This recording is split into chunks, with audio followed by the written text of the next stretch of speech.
Muy buenas. Hoy vamos a meternos de lleno con la que fue, la auténtica banda de rock de la poesía española, la Generación del 27, un grupo de artistas que llegó y lo puso todo, pero todo, patas arriba.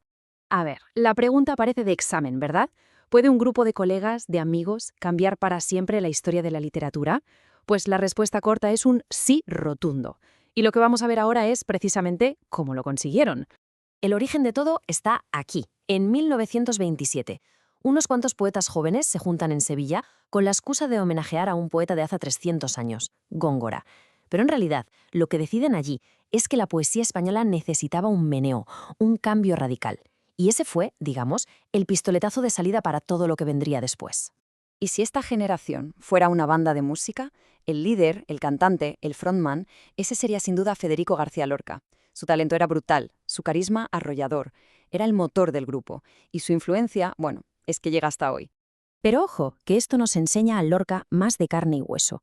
A ver, su romancero gitano fue un pelotazo, un éxito increíble. ¿Qué pasó? Que todo el mundo empezó a encasillarlo. Y como le escribe aquí a su amigo Jorge Guillén, eso le agobiaba un montón. Sentía que esa etiqueta de poeta gitano se le quedaba pequeña, que era una cárcel. Él era mucho, muchísimo más.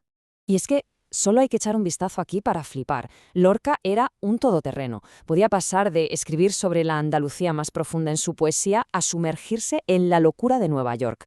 Y en el teatro, en el teatro es que creó auténticas bombas como Bodas de Sangre o La Casa de Bernarda Alba, dramas rurales que todavía hoy te dejan pegado a la butaca. Pero la historia de Lorca, y por desgracia la de toda su generación, está teñida de tragedia. Nació en el 98 y con solo 38 años, al poco de empezar la Guerra Civil, lo asesinaron.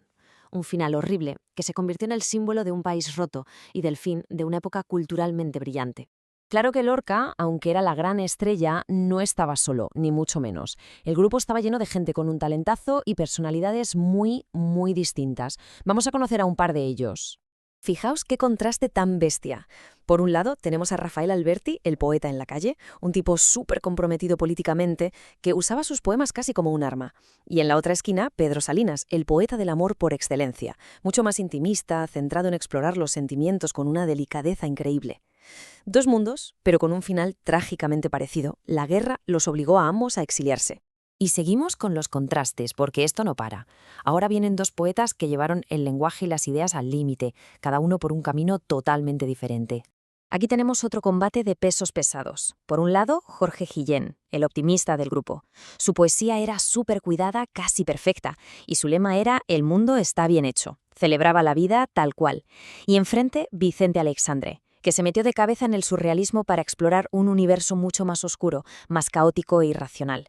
Lo curioso es que con el tiempo fue Aleixandre quien acabó ganando el premio Nobel. Un momento, ¿y qué es eso del surrealismo? Pues para que nos entendamos, imagina que te levantas y apuntas directamente lo que has soñado, sin pensar si tiene sentido, sin filtros. Pues es algo así, crear desde el subconsciente, sacando imágenes superpotentes, raras, a veces sin lógica aparente. Y en eso Aleixandre era un auténtico maestro. Vale, hemos visto que eran todos muy diferentes. Entonces, ¿qué narices los unía?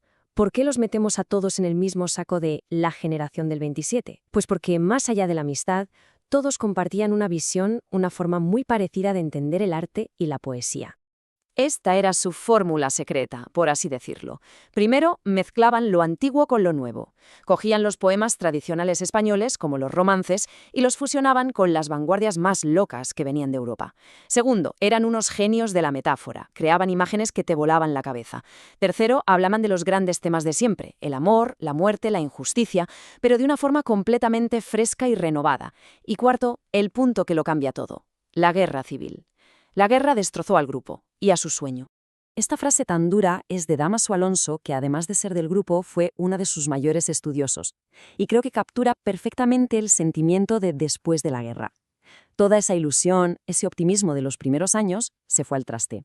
Quedó un pozo de amargura, de desilusión.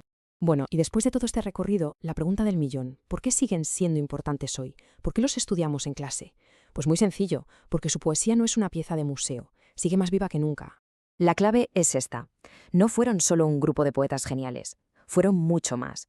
Fueron unos revolucionarios que le dieron al español una musicalidad, una fuerza y unas imágenes que no tenía. Abrieron caminos que los poetas de hoy siguen explorando. Por eso su voz nos suena tan moderna, porque nos sigue hablando directamente a nosotros.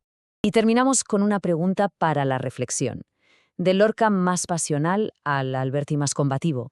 Del optimismo de Guillén a los sueños de Alexandre. El universo de esta gente es inmenso y fascinante. ¿Cuál de todas estas voces resuena más con cada uno? Descubrirlos es una de las mejores aventuras que nos regala la literatura.